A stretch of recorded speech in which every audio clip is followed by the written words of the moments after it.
pantang menyerah dan melakukan upaya-upaya meminimalisir, meniadakan, memberantas penyalahgunaan narkotika di Kalimantan Utara. Dalam tahun 2022 kita menganut ataupun melakukan berbagai strategi yang antara lain dengan pendekatan soft power approach, hard power approach, smart power approach, dan cooperation. Pada strategi ini, soft power approach melalui bidang pencegahan, pemberdayaan, dan rehabilitasi. BNN Kalimantan Utara telah banyak melakukan kegiatan yang dampaknya juga dapat dirasakan oleh masyarakat. Pada bidang pencegahan, Kalimantan Utara fokus pada program pengembangan soft skill, yaitu memiliki kemampuan diri pada anak usia muda dan yang sederajat untuk bisa melakukan atau mempunyai kemampuan pengetahuan terhadap narkotika sehingga tidak menyalahgunakan narkotika.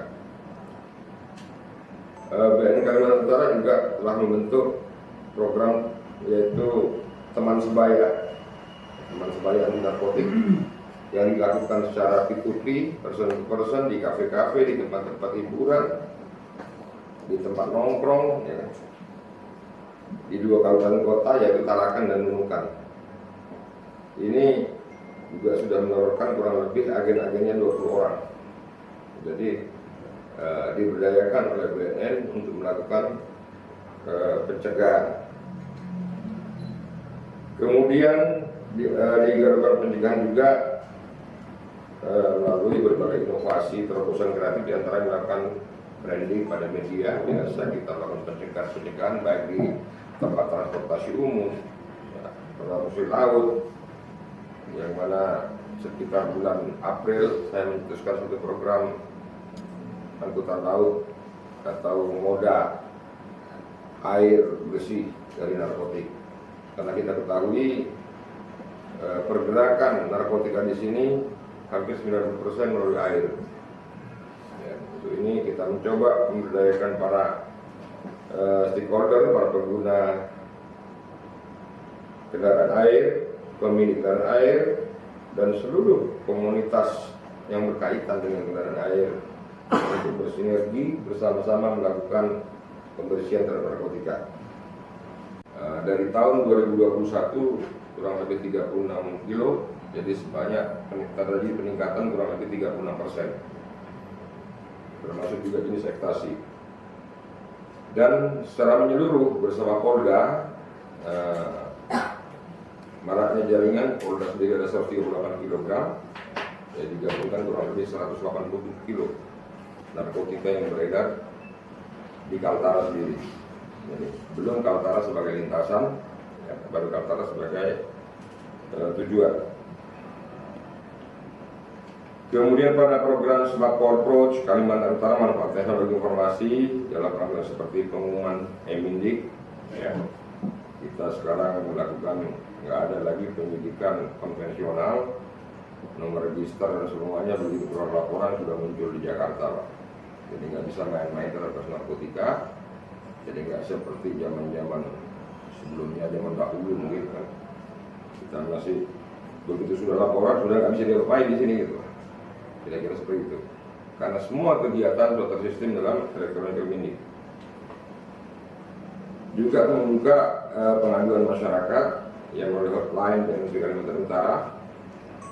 Berapa banyak juga yang sudah tercatat di BNN RI, yang belum tercatat berapa banyak, dan langkah ini apa yang harus dilakukan oleh pihak BNP. Kemudian untuk angka prevalensinya sendiri untuk tahun ini perkembangan seperti apa, Pak?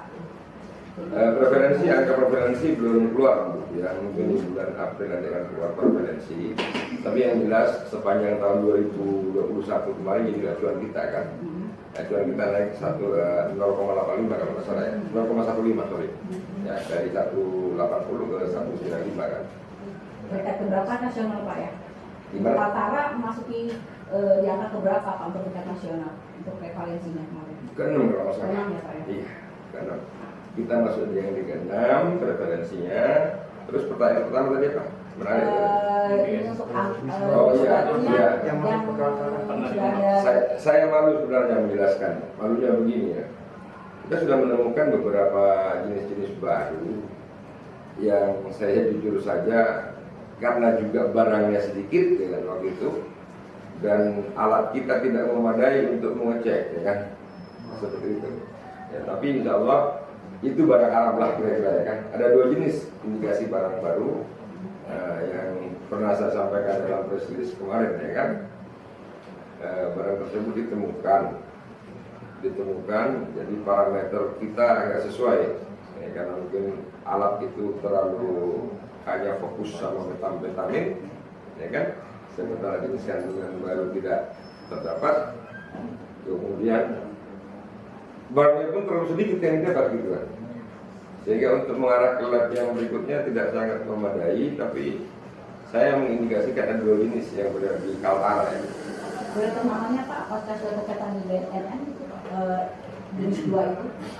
Karena belum muncul, saya belum berani menyampaikan keterbatasan saya, tapi janji di tahun depan kita ya mungkin akan melengkapi itu sehingga uraian itu akan semakin terlihat gitu ya.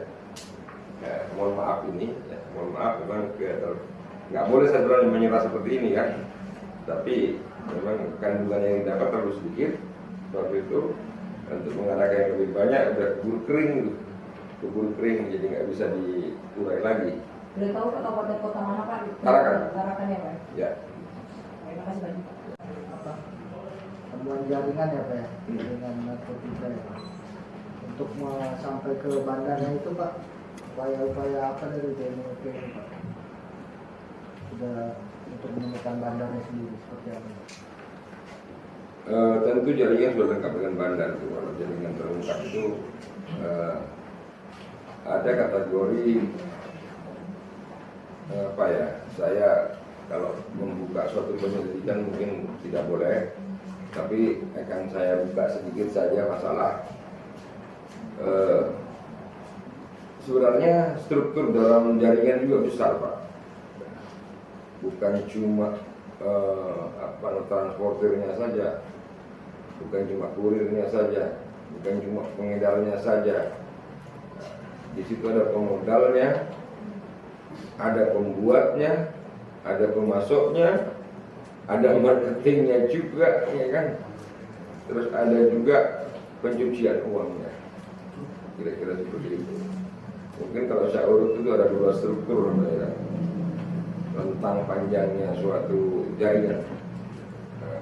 Upaya-upaya yang saya lakukan belajar dari anatomi pengungkapan.